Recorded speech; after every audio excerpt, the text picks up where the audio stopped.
Starting on April 2nd, U.S. farmers were hit with a major shift, though it wasn't a sudden shock.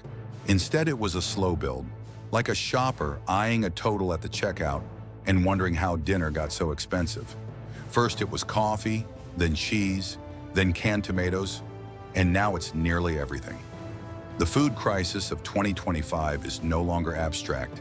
It's here, and it's being driven by policy, not supply and demand, not global pandemics, and not fuel shortages. It's all about tariffs.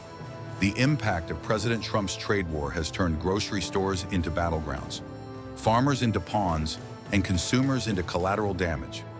As of May 28, 2025, the effects of these tariffs are painfully visible.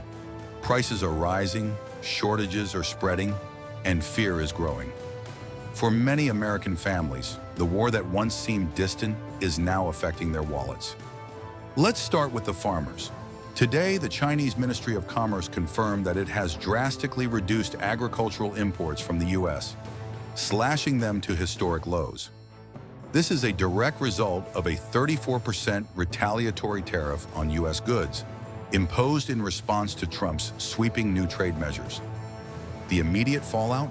Cancellations of major U.S. food export contracts.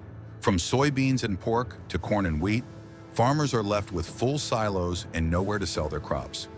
China, once a major customer, has turned to Brazil and Australia, leaving American farmers devastated. For many, this is not just about money, it's about survival.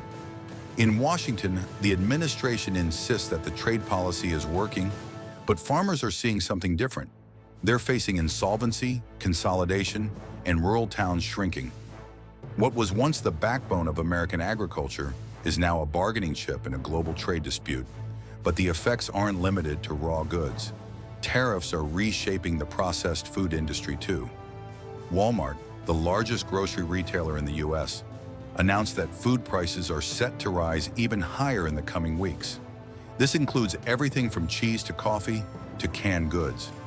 Nearly half of all grocery store products in the U.S. are now affected by tariffs, either directly or indirectly.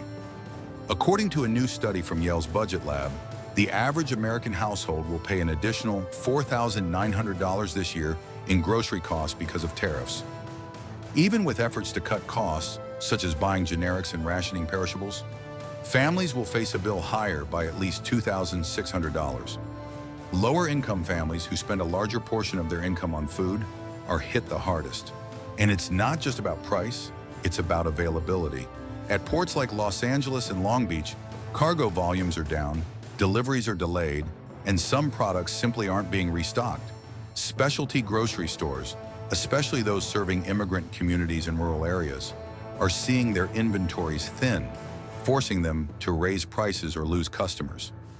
This shift isn't temporary. It's a structural change in how food moves, how it's taxed, and who can afford it. The food industry is adjusting in real time. Restaurants are trimming menus, schools are adjusting lunch programs, and food banks are bracing for an increase in demand. Tariffs have raised the cost of food, not for foreign governments, but for American consumers. The reality is clear. Food prices rarely go down once they've risen. The next time you check your receipt and wonder why everything costs more, remember May 28th. The trade war is no longer a distant conflict.